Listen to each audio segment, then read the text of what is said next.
Hello दोस्तों, स्वागत है इस प्यारे से यूट्यूब चैनल बीपी एग्ज़ाम गुरु में। तो कैसे हैं आप लोग? उम्मीद करता हूं कि आप लोग अच्छे ही होंगे। तो आज के सेशन में हम लेकर का है लूसेंट बुक से शानदार टॉप ऐसे 100 क्वेश्चन जो आपको कई एग्ज़ामों में बार बार रिपीट किया जाता है, जैसे कि SSC, RRB, NTPC, group D and Bihar से रिलेटेड कई एग्ज़ामों में आपको बार बार रिपीट किया जाता है, जैसे कि एसएससी, जीडी, एमटीएस, सीजीएल। ऐसे कई एग्ज़ामों में बार बार रिपीट किए जाने वाले क्वेश्चन लूसेंट से आज के सेशन में हम लेकर के आए हैं, जो आपके लिए बहुत ही बेहद ज़रूरी है। तो चलिए बिना देर किए करते हैं वीडियो का स्टार्ट। अगर आपने अब तक मेरे चैनल को सब्सक्राइब नहीं किया है, अगर मेरे चैनल पर नए हैं तो चैनल को सब्सक्राइब करके मेरे चैनल से जुड़ जाइएगा। तो आज का जो हमारा पहला प्रश्न है वो है रेडियोधर्मी तत्व की खोज किसने की थी? रेडियोधर्मी तत्व की जो खोज है वो किसने की थी? तो आपको हम बता दें कि रेडियोधर्मी तत्व की जो खोज है आपको मैडम क्यूरी ने किया था। किसने किया था? मैडम क्यूरी ने किया था, जो आपको यहाँ पे पहला ऑप्शन में मैडम क्यूरी दिख रहे होंगे। अब यहाँ पे प्रश्न है कि मनुष्य की त्वचा का जो रंग है वो किस पर निर्भर करता है? मनुष्य की त्वचा का रंग किस पर निर्भर करता है? तो मनुष्य की त्वचा का जो रंग है वो आपको हम बता दें यहाँ पे मेलानिन पे निर्भर करता है, जो आपको यहाँ पे चौथा ऑप्शन में मेलानिन दिख रहा होगा दोस्त। अब यहाँ पे प्रश्न है कि सबसे कठोर धातु कौन सी है? सबसे कठोर धातु जो है आपको यहाँ पे टंगस्टन हो जाएगा, जो आपको यहाँ पे तीसरा ऑप्शन में टंगस्टन दिख रहा होगा। सबसे कठोर धातु जो है आपको यहाँ पे टंगस्टन हो जाएगा। अब यहाँ पे प्रश्न है कि पेनिसिल की लीड किससे बनी होती है? पेनिसिल की जो लीड है वो किससे बनी होती है?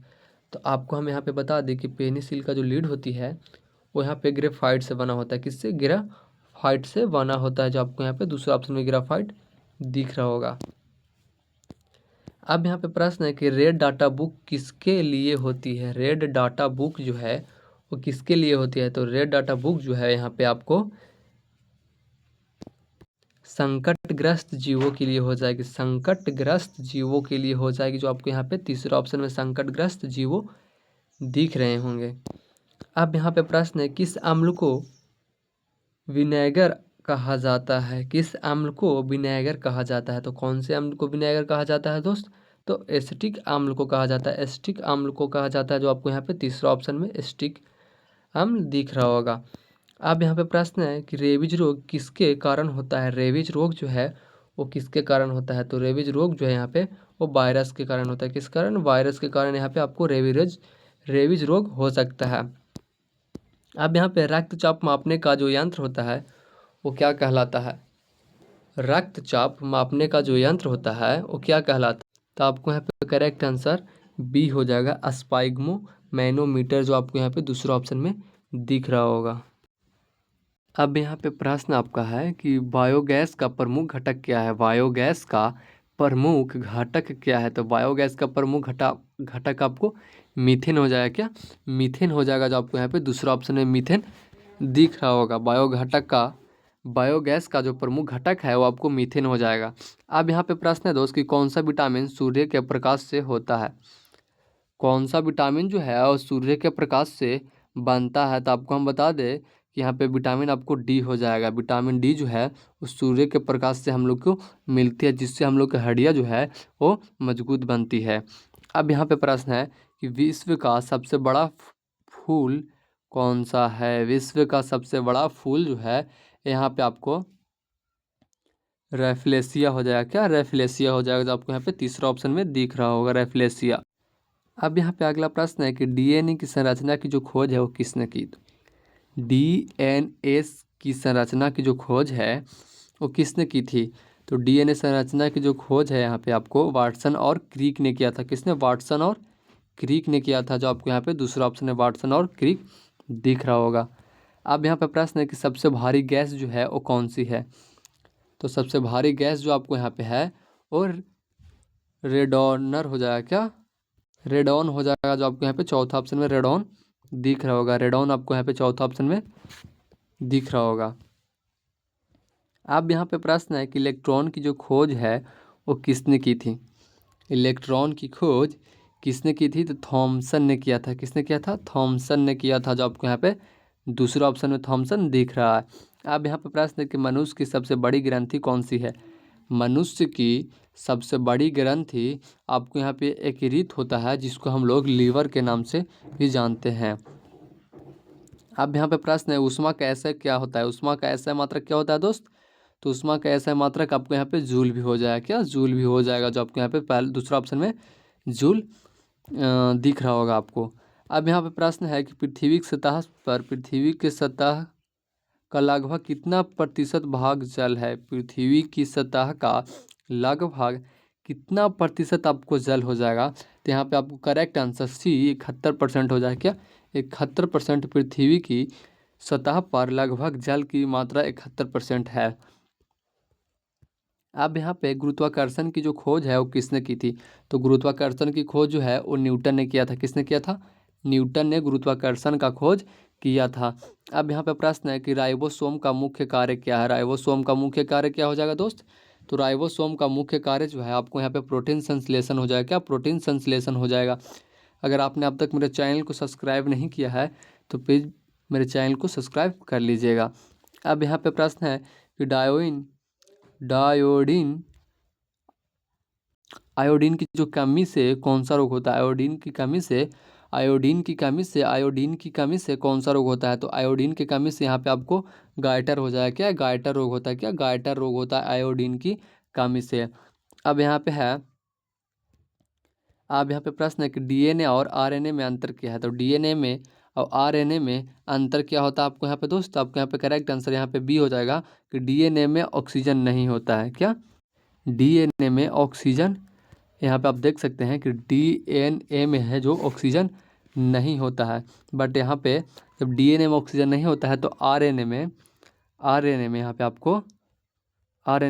आपको ऑक्सीजन हो जाएगा। आरएनए में यहाँ पे आपको ऑक्सीजन हो जाएगा और डीएनए में ऑक्सीजन नहीं होगा। यही अंतर है डीएनए और आरएनए में, यहाँ पे आप देख सकते हैं। अब यहाँ पे प्रश्न है कि कौन सा विटामिन रक्त का थक्का बनाने में सहायक होता है, तो यहाँ पे आपको हम बता दें कि विटामिन के जो होता है वो रक्त को थक्का बनाने के लिए सहायक होता है। विटामिन के जो है वो रक्त को थक्का बनाने के लिए सहायक होता है। अब यहाँ पे प्रश्न है कि ब्लैक होल शब्द किसने गढ़ा था। ब्लैक होल शब्द जो है वो किसने गढ़ा था, तो आपको यहाँ पे हम बता दें इसका करेक्ट आंसर सी आपको हो जाएगा, जॉन व्हीलर। जॉन व्हीलर, जो आपको यहाँ पे करेक्ट आंसर सी हो जाएगा। अब यहाँ पे प्रश्न है कि हीरा किसका अपरूप है। हीरा जो है वो किसका अपरूप है, तो हीरा आपको यहाँ पे कार्बन का हो जाएगा। किसका, कार्बन का जो हीरा आपको यहाँ पे है अपरूप हो जाएगा। यहाँ पे आप देख सकते हैं, जो आपको यहाँ पे तीसरा ऑप्शन में दिख रहा होगा। अब यहाँ पे प्रश्न है कि कार्बन डाइऑक्साइड गैस जो है भारी होता है या नहीं, भारी होता है या हल्की होती है। कार्बन डाइऑक्साइड गैस जो है वो भारी होती है या हल्का होती है, तो आपको हम बता दें कार्बन डाइऑक्साइड जो होता है वो हवा में भारी होता है। हवा में भारी होती है, इसलिए आपको यहाँ पे करेक्ट आंसर ए हो जाएगा। अब यहाँ पे प्रश्न है कि मानव शरीर में पित्त का जो निर्माण है वो कहाँ होता है। मानव शरीर में पित्त का निर्माण कहाँ होता है, तो ये आपको यहाँ पे यकृत में होता है। यानी लीवर में होता है, यानी आपको लीवर में हो जाएगा। अब यहाँ पे प्रश्न है कि उत्तक की खोज किसने की थी। उत्तक की जो खोज है वो किसने की थी, तो उत्तक की खोज यहाँ पे आपको रॉबर्ट हुक ने किया था। उत्तक की खोज जो है वो आपको यहाँ पे रॉबर्ट हुक ने किया था।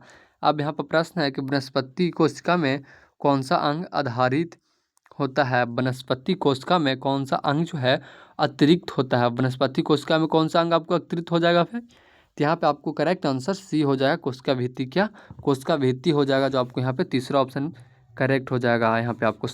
अब यहाँ पे प्रश्न है कि पंचवर्षीय योजना को अंतिम स्कर्वी कौन देता है। पंचवर्षीय योजना को अंतिम स्कर्वी कौन देता है, तो आपको यहाँ पे करेक्ट आंसर डी हो जाएगा। 29 का आपको करेक्ट आंसर डी हो जाएगा, राष्ट्रीय विकास परिषद, इसलिए आपको यहाँ पे करेक्ट आंसर डी हो जाएगा।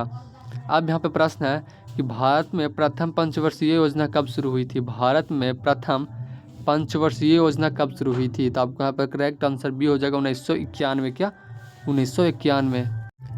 1991 आपको यहाँ पे करेक्ट आंसर हो जाएगा। अब यहाँ पे प्रश्न है कि संविधान में धर्मनिरपेक्ष शब्द जो है वो कब जोड़ा गया था? संविधान में धर्मनिरपेक्ष शब्द जो है वो आपको यहाँ पे 42वां संशोधन में जोड़ा गया था। 42वां संशोधन में जो है वो धर्मनिरपेक्ष शब्द जो है आपको यहाँ पे जोड़ा गया था, इसलिए आपको यहाँ पे करेक्ट आंसर ए हो जाएगा। अब यहाँ पे प्रश्न है कि समानता का अधिकार संविधान के किस अनुच्छेद में है? समानता का जो अधिकार है वो संविधान के किस अनुच्छेद में? तो समानता का जो अधिकार है आपको अनुच्छेद यहाँ पे 14 में दिया गया है। अनुच्छेद आपको यहाँ पे 14 में दिया गया है, जो आपको यहाँ पे दूसरा ऑप्शन में दिख रहा है।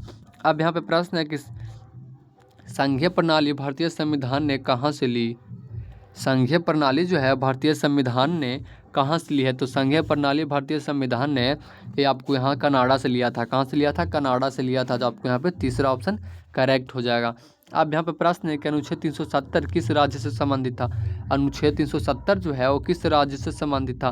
तो अनुच्छेद 370 जो आपको यहाँ पे है जम्मू कश्मीर से संबंधित हो जाएगा। जम्मू कश्मीर से संबंधित हो जाएगा, जो आपको यहाँ पे तीसरा ऑप्शन में जम्मू कश्मीर दिख रहा होगा। अब यहाँ पर प्रश्न है कि भारत में पहली बार आपातकाल कब लगा था? भारत में पहली बार जो है वो आपातकाल कब लगा था? तब भारत में पहली बार यहाँ पर आपातकाल आपको 1962 में लगा था। 1962 में जो आपको है भारत में पहली बार आपातकाल लगा था पहली बार। आप यहाँ पे प्रश्न है कि संसद का संयुक्त अधिवेशन कौन बुलाता है? संसद का जो संयुक्त अधिवेशन होता है वो कौन बुलाता है? तो संसद का जो संयुक्त अधिवेशन होता है दोस्त, आपको हम बता दें यहाँ पे राष्ट्रपति बुलाते हैं। कौन बुलाते हैं? राष्ट्रपति बुलाते हैं, जो आपको यहाँ पे पहला ऑप्शन है ए करेक्ट आंसर हो जाएगा। अब यहाँ पे प्रश्न है कि भारत का नियंत्रक और महालेख परीक्षक कौन होता है? भारत का नियंत्रक महालेख परीक्षक कौन होता है? तो आपको हम यहाँ पे बता दें, इसका करेक्ट आंसर आपको 37 का डी हो जाएगा, जो एक संवैधानिक पदाधिकारी हो जाएगा। एक संवैधानिक पदाधिकारी हो जाएगा, जो आपको यहाँ पे चौथा ऑप्शन करेक्ट हो जाएगा। अब यहाँ पर प्रश्न है कि राष्ट्रपति को हटाने की प्रक्रिया को क्या कहलाती है? राष्ट्रपति को हटाने की प्रक्रिया को आपको यहाँ पे महाभियोग कहा जाता है, जो आपको यहाँ पे पहला ऑप्शन ए आपको यहाँ पे करेक्ट सही हो जाएगा। महाभियोग जो है वो एक प्रक्रिया होती है, उसके द्वारा राष्ट्रपति को हटाया जा सकता है, इसलिए आपको यहाँ पे करेक्ट आंसर ए हो जाएगा। अब यहाँ पे प्रश्न है किस अधिनियम से भारत में दैध शासन लागू हुआ था? तो आपको हम बता दें, यहाँ पे आपको करेक्ट आंसर सी हो जाएगा। 1919 का अधिनियम, 1919 का जो अधिनियम है उसके तहत दैध शासन लागू हुआ था। अब यहाँ पर प्रश्न है कि भारत छोड़ो आंदोलन कब हुआ था? भारत छोड़ो आंदोलन जो है वो कब हुआ था? तो आपको यहाँ पे करेक्ट आंसर है 1942 हो जाएगा। क्या 1942 हो जाएगा, जो आपको यहाँ पे तीसरा ऑप्शन है 1942 देखने को मिल रहा होगा। अब यहाँ पे प्रश्न है अब यहाँ पे प्रश्न है कि गांधी इरविन समझौता कब हुआ? गांधी इरविन समझौता कब हुआ? तो गांधी इरविन समझौता जो है आपको यहाँ पे 41 का आपको यहाँ पे करेक्ट आंसर बी हो जाएगा 1931। क्या 1931 में गांधी इरविन समझौता जो है वो हुआ था।